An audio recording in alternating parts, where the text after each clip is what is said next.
بسم اللہ الرحمن الرحیم وَأَقِيمُوا الصَّلَاةَ وَآتُوا الزَّكَاةَ صدق اللہ العظیم۔ گزشتہ درس میں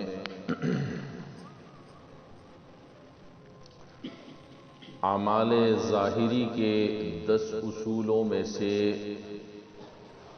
پہلی اصل نماز سے متعلق گفتگو ہوئی تھی، اور میں نے عرض کیا تھا کہ یہ گفتگو امام غزالی رحمۃ اللہ علیہ کی کتاب سے میں نقل کیا کرتا ہوں۔ انہوں نے ارشاد فرمایا ہے کہ انسان جو ظاہری طور پر اعمال کرتا ہے اس کے 10 اصول ہیں۔ ان اصولوں میں سے پہلی اصل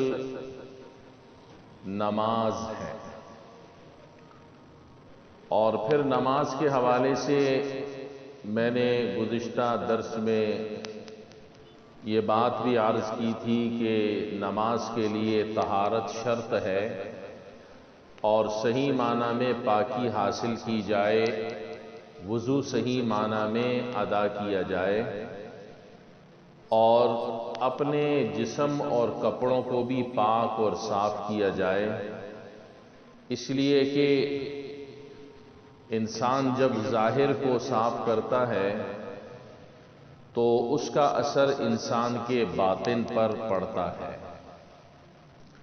یہ گزشتہ درس کا خلاصہ تھا۔ دوسری بات جو امام غزالی رحمۃ اللہ علیہ نے لکھی، فرمایا طہارت کے بعد نماز کی ادائیگی ہے۔ نماز پڑھنا یہ نفع ہی نفع ہے، اور ظاہر ہے کہ جو چیز نفع والی ہو اس کے لیے انسان کو محنت اسی حساب سے کرنی پڑتی ہے۔ چنانچہ فرمایا کہ نماز کے اندر جو سنتیں ہیں یا مستحبات ہیں یا تسبیحات ہیں، ان کو بھی صحیح طریقے سے ادا کرنے کی کوشش کرو۔ نماز کے اندر جو سنتیں ہیں، مستحبات ہیں، تسبیحات ہیں، ان کو صحیح طریقے سے ادا کرنے کی کوشش کرو۔ فرمایا کہ جس طرح بدن کی ظاہری طہارت کا اثر قلب پر پڑتا ہے، اسی طرح نماز کے ارکان کا بھی اثر قلب پہ پڑتا ہے۔ جس طرح کہ ظاہری طہارت کا اثر انسان کے دل پہ پڑتا ہے کہ انسان کی طبیعت میں کدورت ہوتی ہے، سستی ہوتی ہے، کاہلی ہوتی ہے، جب وہ طہارت حاصل کرتا ہے، وضو کرتا ہے، تو وہ حشاش بشاش ہو جاتا ہے۔ آپ نے تجربہ کیا بھی ہوگا، انسان فریش ہو جاتا ہے۔ اسی طرح فرمایا کہ نماز کے ارکان کو بھی صحیح طریقے سے ادا کرنے کی کوشش کرو، اس لیے کہ ارکان کو اگر تم صحیح طریقے سے ادا کرو گے تو اس کے اثرات آپ کے قلب پر پڑیں گے، آپ کا دل روشن ہوگا، آپ کا دل منور ہوگا۔ اب اس کی باریکیاں شاید ہم نہ سمجھ سکتے ہوں۔ اس کو یوں سمجھایا کہ جیسے ایک طبیب ہوتا ہے، ایک ڈاکٹر، وہ آپ کو ایک دوائی دیتا ہے کہ یہ دوائی فلاں مرض کے لیے ہے، آپ استعمال کریں، آپ کو فائدہ ہوگا۔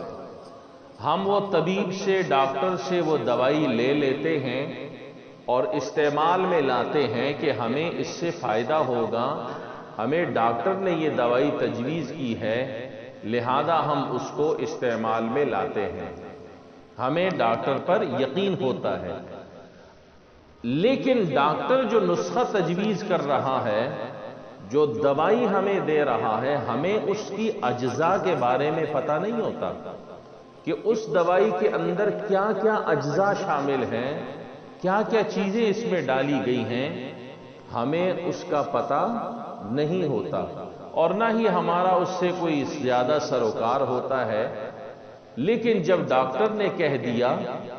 کہ تم اس کو استعمال کرو تو ہم استعمال کرنے لگ جاتے ہیں۔ جب استعمال کرتے ہیں تو وہ دوائی ہمیں ہماری بیماری سے شفا ملتا ہے، ہمیں اس سے آرام آ جاتا ہے، سکون مل جاتا ہے، ہمیں اس کی باریکیوں کا پتہ نہیں ہوتا۔ اسی طریقے سے فرمایا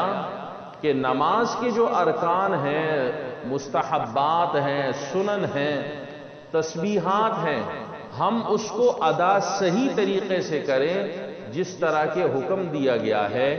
اس کے اثرات ضرور بضرور یقیناً انسان کے قلب پر مرتب ہوتے ہیں۔ جس طریقے سے دوائی اثر کرتی ہے لیکن ہمیں اس کی باریکیوں کا پتہ نہیں ہے، اسی طریقے سے ارکان جب ہم ادا کرتے ہیں ہمیں باریکیوں کا پتہ نہیں ہے، لیکن جس طرح وہ دوا اثر کرتی ہے اسی طریقے سے ارکان کی صحیح طریقے سے ادائیگی وہ بھی قلب پر اثر کرتی ہے۔ اس لیے نماز کو فرمایا اطمینان اور سکون کے ساتھ ادا کرنے کی کوشش کرے، اس میں جلد بازی نہ ہو۔ فرمایا کہ نماز کے بھی ایک روح ہے اور ایک بدن ہے۔ جس طرح جاندار مخلوق ہے، اس جاندار مخلوق کی بھی جسم ہے اور بدن ہے، روح ہے، اسی طرح نماز کے بھی بدن ہے اور اس کی روح ہے۔ نماز کی روح کیا ہے؟ فرمایا نماز کی روح نیت اور قلب، دل کو حاضر رکھنا نماز میں۔ نماز کے اندر اپنی نیت کو صحیح رکھنا اور قلب یعنی دل کو حاضر رکھنا کہ میں اللہ کے سامنے متوجہ ہوں، یہ نماز کی روح ہے۔ جس طرح انسان کے اندر روح ہوتی ہے، اسی طرح نماز کی روح نیت کو خالص رکھنا اور دل کو اللہ کی طرف متوجہ رکھنا، نماز کی طرف متوجہ رکھنا کہ میں نماز کی ادائیگی کر رہا ہوں۔ اسی طرح قیام اور قعود، ہم نماز میں کھڑے ہوتے ہیں، نماز میں ہم بیٹھتے ہیں، اس کی مثال فرمایا بدن کی طرح ہے۔ انسان کے جس طرح بدن ہے اس طرح نماز کا جو ہے قیام اور قعود وہ نماز کا بدن ہے، اور رکوع سجدے یہ نماز کے سر اور ہاتھ اور پاؤں ہیں، اور تسبیحات وغیرہ جو نماز میں ہیں ان کی مثال آنکھ اور کان کی طرح ہے۔ یہ سارے مثالیں امام غزالی رحمت اللہ علیہ نے دی کہ جس طرح ایک انسان کا جسم اور روح ہوا کرتی ہے، اسی طرح نماز کی بھی ایک شکل ہے، اور نماز کی جو شکل متعین ہے وہ ایک بہترین شکل ہے، اس شکل کے مطابق نماز کو ادا کرو، اور اس نماز کے ذریعے سے پھر قرب خداوندی بہترین انداز سے حاصل ہوتا ہے۔ نماز کے ذریعے سے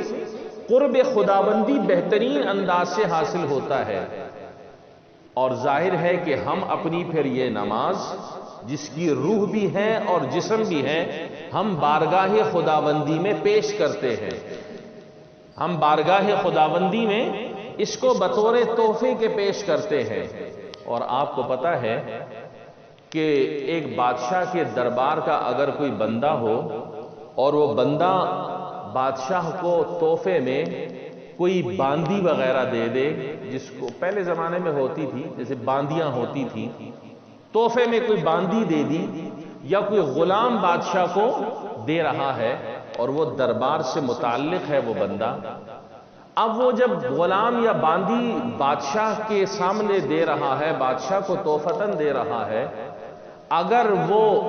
غلام یا باندی ایسی ہو جس میں جان نہ ہو، تو آپ کیا سمجھتے ہیں یہ بادشاہ کے دربار کی گستاخی ہے یا نہیں ہے؟ ایسا غلام یا ایسی باندی آپ بادشاہ کے دربار میں دیں کہ جس کے اندر روح وغیرہ نہیں ہے، جس کا جسم وغیرہ نہیں ہے، بس مری پڑی ہوئی ہے، آپ نے وہ بادشاہ کی بارگاہ میں پیش کر دی، تو یہ بادشاہ کی بھی گستاخی ہے اور دربار کی بھی گستاخی ہے۔ بادشاہ یہ حکم دے سکتا ہے کہ تم اتنے بڑے مجرم ہو کہ میرے دربار میں آئے، مجھے ہدیہ دے رہے ہو، اور وہ بھی لنگڑی لولی قسم کی تم ہدیہ مجھے دے رہے ہو، تو اگر بادشاہ اس کو قتل کرنے کا بھی حکم دے دے تو وہ بجا ہے۔ کیوں؟ اس لیے کہ اس نے بادشاہ کی عظمت کو اور بادشاہ کی دربار کے مقام کو نہیں سمجھا، اس لیے اس نے لنگڑی لولی وہ تحفے میں جا کر کنیز باندی یا غلام پیش کر دیا۔ اسی طریقے سے اگر وہ بادشاہ کے دربار میں غلام یا باندی دیتا ہے، اس کے بازو ٹوٹا ہوا ہے، اس کی ٹانگ ٹوٹی ہوئی ہے، اس کو یا نظر نہیں آتا یا وہ کمزور ہے، ہڈیاں نکلی ہوئی ہیں، وہ بادشاہ کے دربار میں جا کر پیش کرتا ہے، تو دوستو بتلائیے یہ بادشاہ کی عظمت کے خلاف ہے یا نہیں ہے؟ یقیناً بادشاہ کی عظمت کے خلاف ہے، یقیناً دربار کی عظمت کے خلاف ہے کہ اتنی بڑی شخصیت اور اتنا بڑا بادشاہ اور اس کے دربار میں تحفہ جا رہا ہے، لنگڑا بھی ہے یا لولا ہے یا اندھا ہے یا کمزور ہے، لاغر ہے، کسی کام کا نہیں ہے، یہ پیش کیا جا رہا ہے، یہ گستاخی تصور ہوتی ہے۔ تو اللہ کی بارگاہ میں بھی جب ہم نماز تحفے کے طور پر پیش کر رہے ہیں اور وہ تحفہ ہمارا کمزور ہو، ڈھیلا ڈالا ہو، تسبیحات اس میں نہیں ہے، رکوع سجدہ ڈھیلا ڈھیلا ہے، صحیح معنی میں تعدیل ارکان ہی نہیں ہے، سجدہ جلدی جلدی، رکوع جلدی جلدی، تسبیحات کا پتہ نہیں ہے، نیت کا پتہ نہیں ہے، دل کہیں اور ہے، دماغ کہیں اور ہے، تو کیا کہتے ہیں بادشاہ کے دربار جو حقیقی معنی میں بادشاہ ہے، اس بادشاہ کے دربار میں ہم اس طرح کا تحفہ پیش کریں، کیا ہم گستاخ نہیں کہلائیں گے؟ اگر وہ دنیا کے بادشاہ کے سامنے وہ ایک غلام اور کنیز اور باندی لنگڑی لولی پیش کرے تو وہ گستاخ ہے اور بادشاہ کا نافرمان کہلائے گا۔ ہم بھی اگر نماز اللہ کی بارگاہ میں توفتاً پیش کرتے ہیں اور اس میں طاقت نہیں ہے، کمزور ہے، تسبیحات، رکوع، سجدہ، قیام، تو کیا ہم گستاخ نہیں کہلائیں گے؟ کیا ہم نے اللہ کے مقام کو نہیں سمجھا؟ کیا اللہ کے بارگاہ میں ہم یہ ہدیہ پیش کریں؟ اس لیے فرمایا کہ جس طریقے سے ایک جاندار کی جسم اور روح ہوا کرتی ہے، اسی طرح نماز کی بھی روح اور جسم ہوا کرتا ہے۔ اب اگر آپ اس طریقے سے نماز ادا کر بھی دیں، ڈھیلی ڈالی، کمزور سی، کھڑے ہوئے ہیں، اونگ آ رہی ہے، منہ کھل رہا ہے، اسی طرح کسی مفتی سے، کسی عالم دین سے جا کر آپ پوچھیں گے کہ بھئی میری نماز ہو گئی، تو جواباً تو وہ یہی کہے گا کہ بھئی آپ کی نماز ہو گئی، آپ کا ایک فرض ادا ہو گیا۔ ظاہر ہے کہ آپ نے نماز کی حیت تو بنائی ہے نا، صف میں کھڑے ہوئے ہیں، نیت باندھی ہے، کپڑے پاک ہیں، وضو کر کے آئے ہیں، تو انہوں نے ظاہری طور پر فتویٰ تو یہی دینا ہے کہ بھئی نماز تو ادا ہو گئی، یہ نہیں کہیں گے کہ نماز نہیں، نماز تو ادا ہو گئی، وہ تو فتویٰ یہی دیں گے۔ لیکن سوال یہ ہے کہ وہ فتویٰ دینے کے بعد نماز تو ادا ہو گئی، لیکن بارگاہ خداوندی میں وہ نماز کیا ہم تحفے کے طور پر پیش کر سکتے ہیں؟ سوال یہ ہے۔ دنیاوی اعتبار سے تو ایک عالم اگر مفتی فتویٰ دے دے گا کہ نماز ادا ہو گئی، جیسے کیسے بھی کی آپ نے ادا کر لی، لیکن یہ اللہ کی جو بارگاہ ہے اور اللہ کی جو شان ہے، کیا یہ جو اٹھا کر ہم پیش کر رہے ہیں کیا اس کے شایان شان ہے یا نہیں ہے؟ یہ سمجھنے کی بات ہے کہ ظاہری طور پر فتویٰ یہی ملے گا کہ آپ نے نماز کی ساری باتیں پوری کر لی ہیں، آپ کی نماز تو ہو گئی، لیکن ادائیگی اس انداز سے ہوئی ہے کہ ہم یہ تحفے کے طور پر اللہ کی بارگاہ میں پیش کر رہے ہیں، کیا یہ پیش کرنے کے قابل بھی ہے یا نہیں ہے؟ اس کے لیے انسان اپنے دل سے پوچھے کہ کیا میں خود اپنی نماز پر مطمئن ہوں یا نہیں ہوں۔ اس لیے دوستو نماز کی طرف خصوصی طور پر توجہ دینے کی ضرورت ہے۔ نماز کی روح اور اعضاء، فرمایا کہ نماز، اگلی بات کہ نماز جب آپ ادا کرو تو اخلاص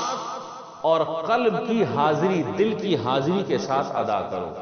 اور جو کلمات منہ سے ادا کر رہے ہو اس پر یقین رکھو اور دل سے مانو کہ ہاں واقعتاً جو میں ادا کر رہا ہوں میں دل سے بھی یہی کہتا ہوں کہ بالکل یہ صحیح ہے، اس میں کسی قسم کی کوئی کمی کوتاہی نہیں ہے۔ جو زبان سے ادا کر رہا ہوں میرا دل بھی وہی کہتا ہے۔ ایسے نہیں کہ زبان سے پڑھے جا رہا ہے اور عمل اس کے خلاف کرتا جا رہا ہے، نہیں، زبان سے جو کلمات ادا کر رہا ہے اس کے ساتھ اس کا دل بھی کہے کہ ہاں واقعتاً جو الفاظ میں ادا کر رہا ہوں میرا دل بھی یہی کہہ رہا ہے۔ مثال کے طور پر آپ کہتے ہیں اللہ اکبر، اللہ کیا ہے؟ سب سے بڑا ہے، یہی ترجمہ کرتے ہیں اللہ سب سے بڑے ہیں۔ اب یہ زبان سے ہم یہ ادا کر رہے ہیں،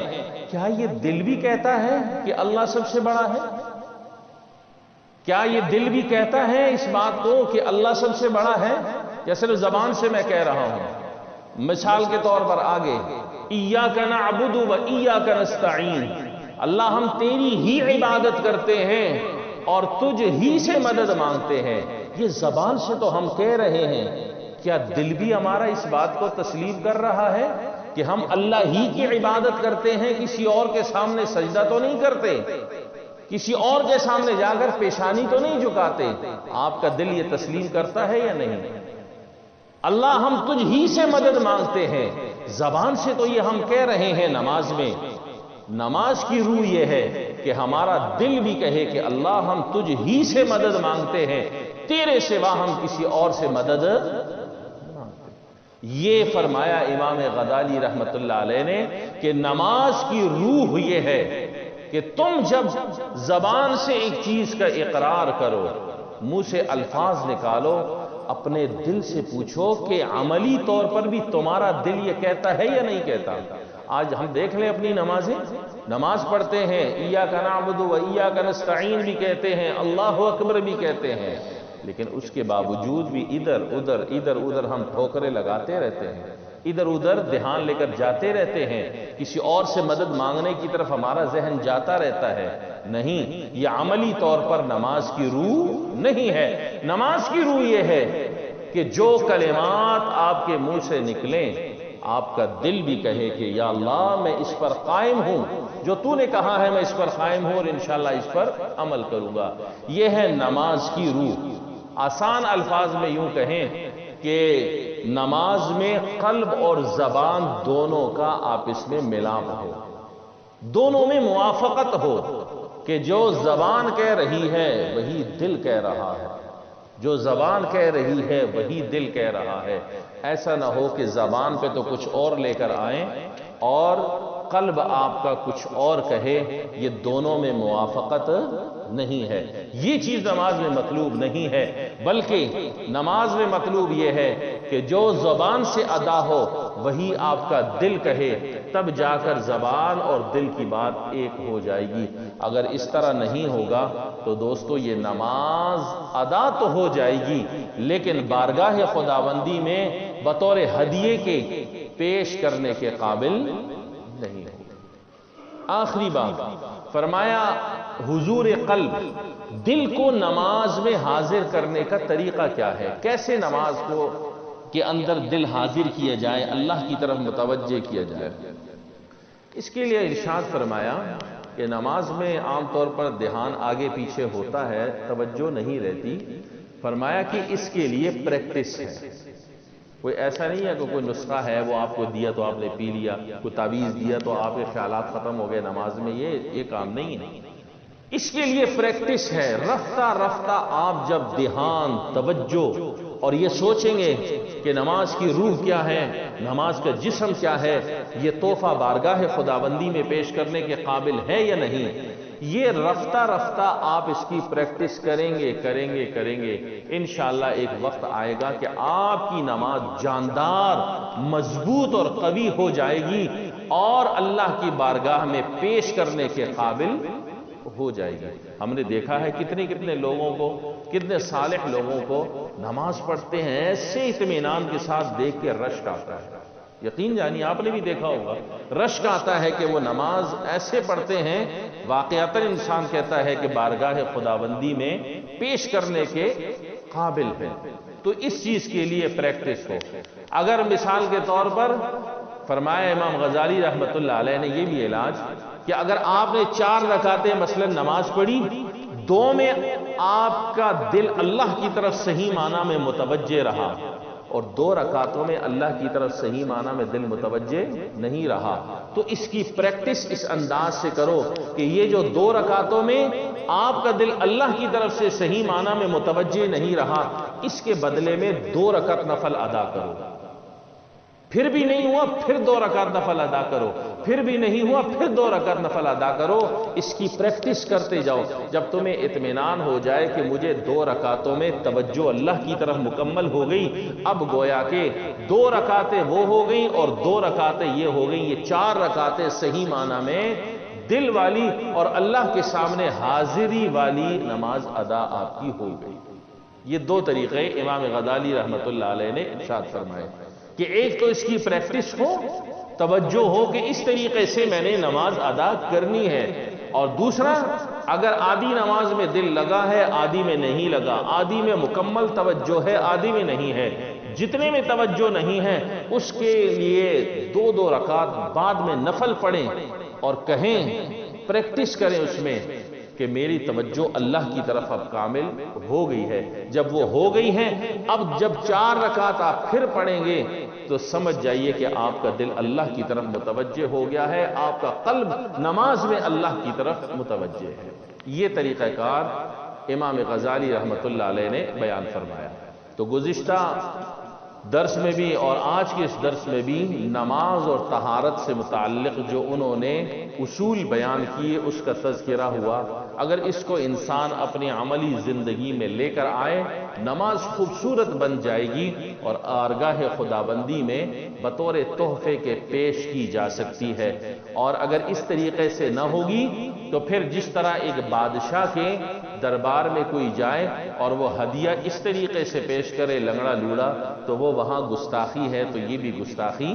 سمجھنی چاہیے۔ ظاہری طور پر فتویٰ مل جائے گا کہ نماز تو ادا ہو گئی آپ کی، لیکن بارگاہ خداوندی میں جس طریقے سے پیش کرنی تھی اس طریقے سے ہم پیش نہیں کر سکے۔ آخری بات، مسئلہ بھی ذہن میں رکھ لیں، نماز ہم ادا کرتے ہیں، اس میں جتنے بھی ارکان ہیں اس کو صحیح طریقے سے ادا کیا جائے، قیام ہے، رکوع ہے، سجود ہے، وغیرہ وغیرہ۔ ایک چیز ہے نماز کے اندر تعدیل ارکان۔ تعدیل ارکان کا مطلب کیا ہے کہ نماز کے جتنے ارکان ہیں ان کو ٹھہر ٹھہر کر ادا کیا جائے۔ تعدیل ارکان،